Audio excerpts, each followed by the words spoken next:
क्या आप मूवी को लाइक कर सकते हैं? मूवी के स्टार्ट में हमें बताया जाता है जापान की एक मिथिकल रानी के बारे में। उस रानी के पास जिंदगी और मौत देने की पावर थी। वो रानी जिसको भी टच करती थी उसकी डेथ हो जाती थी। अब उनके वहाँ के जनरल ने उस रानी को दूर कहीं पहाड़ों के नीचे दफना दिया ताकि उसका ये इवल और ज्यादा ना फैल सके। रिचर्ड ने उसके टॉम को ढूंढना शुरू कर दिया। उसके सर पर इतना ज्यादा जुनून सवार हो गया कि उसने अपनी फैमिली की भी परवाह नहीं की।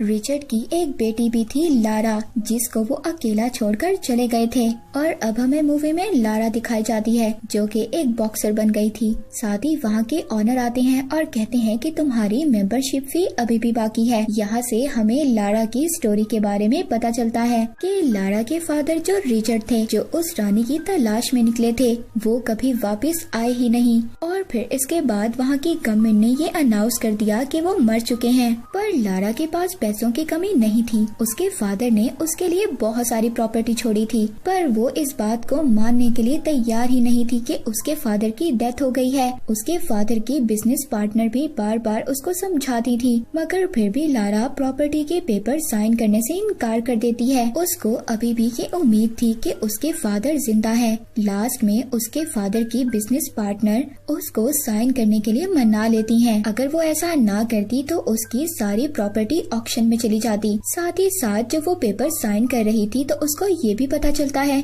कि उसके फादर ने उसके लिए एक जापानीज पजल भी छोड़ा था। उस पजल को सॉल्व करने के बाद उस पजल में से उसको एक सीक्रेट नोट भी मिलता है। और जब वो ये नोट पढ़ती है तो वो फौरन से अपने माइंड को चलाती है और उस जगह पर चली जाती है। वो एड्रेस इसके फादर के टॉम का था। अब जब वो वहाँ पर जाती है, अपने फादर के नेम के फर्स्ट लेटर को जब वो दबाती है और जो उसको की मिली थी उससे ओपन करती है, तो साथ ही वहाँ पर एक केव का डोर ओपन हो जाता है। वहाँ पर जाकर उसको पता चलता है कि उसके फादर अपना ज्यादातर टाइम कहाँ पर गुजारा करते थे। वहीं पर लारा को एक कैमरा भी मिलता है जिसमें उसके फादर का एक मैसेज रिकॉर्ड था। जब लारा उस वीडियो को देखती है तो उस वीडियो में उसके फादर उसको बता रहे थे कि मैं ये प्रूव करने के लिए बाहर निकल गया कि सुपर नेचुरल पावर्स होती हैं, तभी मुझे जापान की रानी के बारे में पता चला और मैं उसको तलाश करने के लिए निकल गया। तुम्हारी मदर को खोने के बाद मैं बहुत ज्यादा सदमे में था और इसी वजह से मैं उस रानी के टॉम को तलाश करने गया था ताकि तुम्हारी मदर को मैं स्पिरिट्स की दुनिया से वापस ला सकूं। और अब तुम्हें मेरा ये काम करना होगा। तुम्हें उस रानी से मुताल्लिक जितनी भी इंफॉर्मेशन है सारी डिस्ट्रॉय करनी होगी ताकि वो कभी भी किसी गलत इंसान के हाथ न लगे।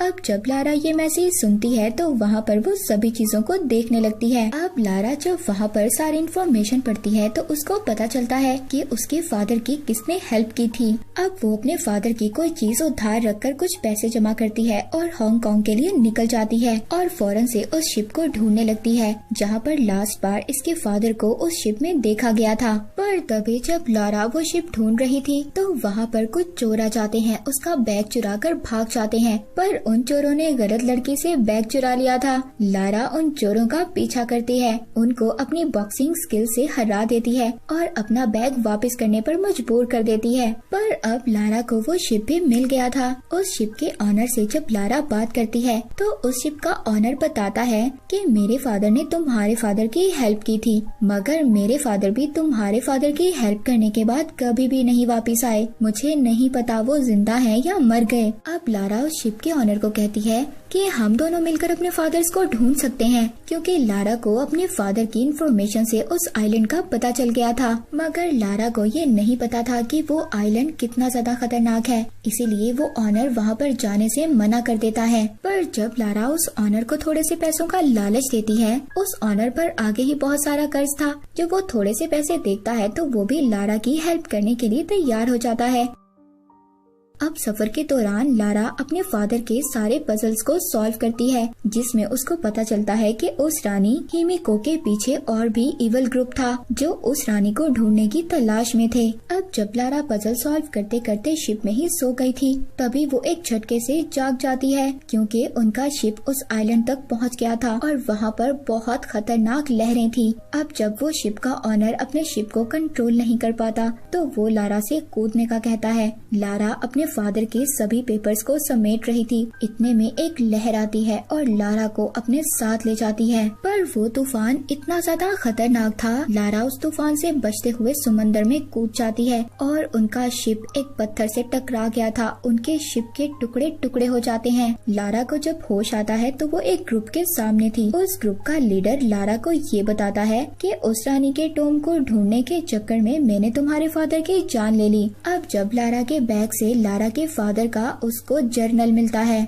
अब वो लोग लारा को भी लेबर बना लेते हैं और हिमिको के एड्रेस की तरफ निकल पड़ते हैं। वहाँ पर शिप का ऑनर भी था। वो लारा की हेल्प करता है, लारा को भागने का कहता है। तभी लारा जब भाग रही थी तो भागते भागते वो तेज पानी की लहर में डूब जाती है। लारा इससे पहले डूब जाती। वहाँ पर एक क्रैश प्लेन मिलता है, वो उसको पकड़ लेती है, पर वो बेचारी वहाँ पर क्या करती, उसके वजन से वो प्लेन टूटने लगता है। लारा थोड़ी सी हिम्मत दिखाती है, वो तेज भागती है और उस प्लेन के मेन पार्ट को पकड़ लेती है। वो बेचारी थोड़ा सा सांस लेती इससे पहले वो प्लेन सारे का सारा टूटकर नीचे गिर जाता है। तभी लारा को उस प्लेन से एक पैराशूट मिलता है। वो पैराशूट ओपन करती है और जंगल में क्रैश लैंडिंग करती है। रात हो गई थी, उसको जंगल में कोई भी नजर नहीं आता जो उसकी हेल्प करता। तभी एक आदमी उसको देखकर भाग जाता है। लारा जब उसका पीछा करती है तो ये आदमी कोई और नहीं बल्कि उसके फादर थे। लारा के फादर अपनी बेटी को इतने सालों बाद देखकर बहुत ज्यादा खुश होते हैं। उनकी आंखों से आंसू आ रहे थे। पर जब सुबह होती है तो लारा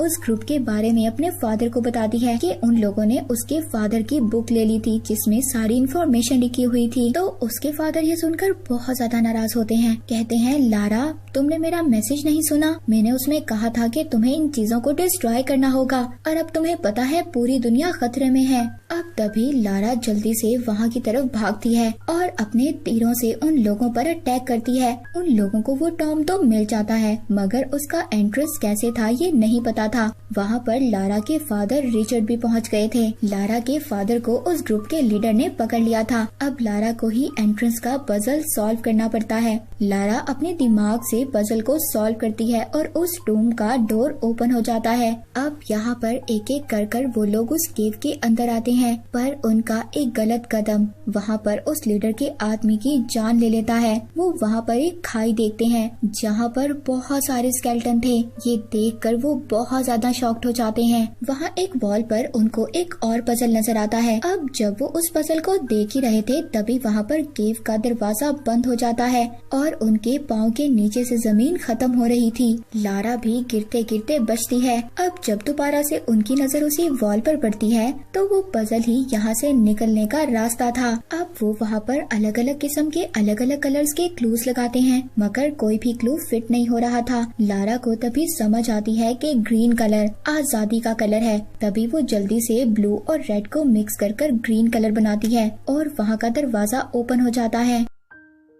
वो दरवाजा खुलने के बाद इनको उस रानी का टोम नजर आता है। अब जब वो उसके टोम को ओपन करते हैं वो रानी एक नॉर्मल इंसान नजर आ रही थी, पर देखते देखते वो एक स्केलेटन में बदल जाती है। जब वहाँ पर उस लीडर का एक साथी उस रानी को उठा रहा था तभी उसके हाथ पर इन्फेक्शन हो जाता है और एक दर्दनाक इन्फेक्शन से वो चीख कर मर जाता है। अब लारा जब उन्हीं सभी पजल्स और वहाँ की पेंटिंग्स को देखती है तो उसको समझ आता है कि ये रानी कोई जादूगरनी नहीं थी बल्कि इसको तो कोई इन्फेक्शन हो गया था और यही वजह थी कि ये रानी जिसको भी हाथ लगाती थी वो मर जाता था और उसने अपने मन से खुद को सेक्रीफाइस किया। वो ये नहीं चाहती थी कि उसकी वजह से पूरी दुनिया खत्म हो जाती। रिचर्ड और लारा उस लीडर को मना करती हैं कि इसको यहाँ से हमें नहीं ले जाना चाहिए, पर वो लीडर उनकी कोई भी बात नहीं मानता और उस रानी की एक उंगली काट कर अपने पास रख लेता है। अब वो लीडर तो उस रानी की एक उंगली ले गया था,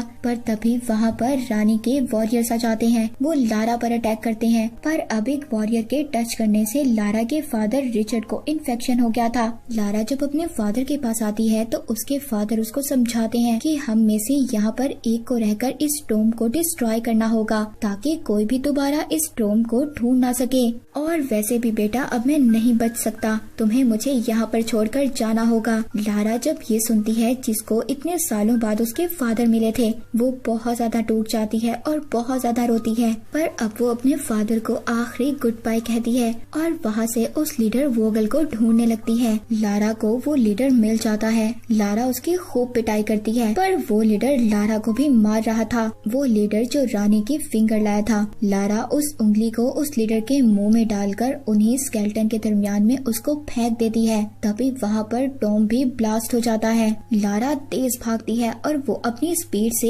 एग्जिट डोर की तरफ आ गई थी, पर तभी वो वहाँ पर फंस जाती है। उसकी ये लक थी कि वहाँ पर वही शिप का ऑनर था, वो उसको बचा लेता है। वहाँ पर एक हेलीकॉप्टर भी आ गया था। अब उस हेलीकॉप्टर को हाईजैक करने के बाद सभी लोग बिल्कुल ठीक उस आइलैंड से बाहर आ जाते हैं। अब लारा को हमें लंदन दिखाया जाता है, जहाँ पर उसने अपने फादर की सारी प्रॉपर्टी को एक्सेप्ट कर लिया था। अब जब लारा वहाँ पर अपनी कंपनीज की लिस्ट को देख रही थी, तभी उसको पता चलता है एक ऐसी कंपनी के बारे में जो सुपर नेचुरल आर्टिफिक्स को हासिल कर दुनिया पर कब्जा करना चाहती थी। और वो कंपनी की ऑनर कोई और नहीं बल्कि वो ही लेडी थी जो इसके फादर की बिजनेस पार्टनर थी, जिसको हमने मूवी के स्टार्ट में देखा। उस बिजनेस पार्टनर एना का ये काम था लारा को बिजनेस की बातों में उलझाए रखना, ताकि वो इसके काम में ना आ सके। और अब जब लारा को सब कुछ पता चल गया था, तो वो ये डिसाइड करती है कि वो इनका मुकाबला करेगी और ऐसा कभी भी नहीं होने देगी। और इसी के साथ ये मूवी यहीं पर